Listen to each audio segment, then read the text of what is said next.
Oh, steam rising from the coffee. I overheated. Sharon Horne-Ellstrom here. Welcome to day 161 of the Let's Grow Annual Challenge. Today we're talking about mutual respect and trust. Two areas that are core values for me.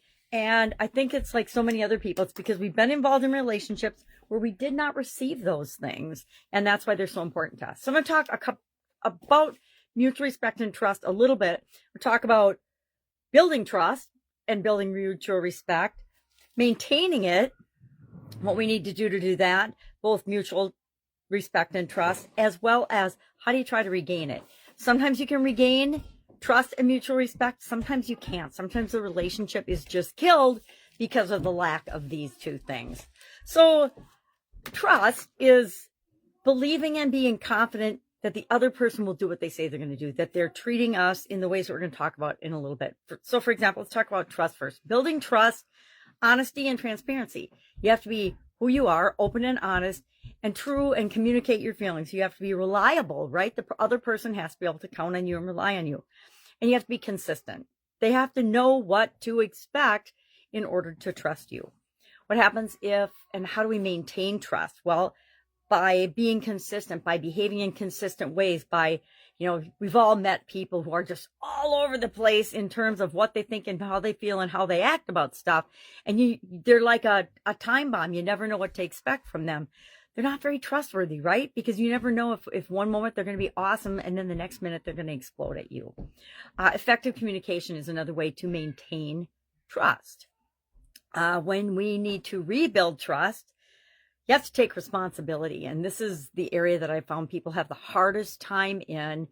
When you hurt somebody or you mislead them or you break their trust, you have to take responsibility for doing that. You don't blame the other person. I was in a relationship where the other person blamed me for absolutely every wrong thing that they did and immoral, unethical, etc. But it was always my fault and I had nothing to do with it.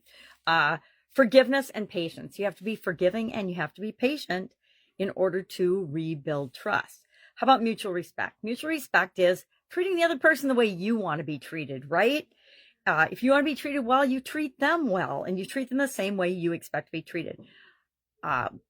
Ways to build that are through empathy, understanding where the other person is coming from, just being open in communication. Active listening is another key way to show that you are empathetic and that you are respectful of the other person and their feelings. And then value the differences. Guess what? All of us human beings, we're all different. So we have to appreciate what's different about us and actually realize that that's what adds spice and interest to our relationships. With respect to maintaining mutual respect, we want to have consistent behavior again, right? Consistency breeds and gives us confidence in what we can expect from another person. Again, effective communication helps us to maintain mutual respect as well as trust. And then how do we rebuild it? And again, mutual respect. If you don't respect somebody and then they lose their respect for you, sometimes you can't rebuild that. Sometimes the relationship's just over. But through humility, meaning taking responsibility if you broke someone's trust, as well as taking responsibility for your own actions and behaviors, learning from them, and then being humble and human about it. Again, not blaming the other person. And then understanding, forgiveness, communication, patience. If you hurt somebody, guess what? They may never forgive you. It's up to them whether they forgive you or not. They may not want to be in a relationship with you ever again for valid reasons, right? If you can't trust somebody, you can't really be in a relationship with them. At least that's been my experience. So we've got Rena's story today and guide to the Let's Grow Annual Challenge private Facebook group.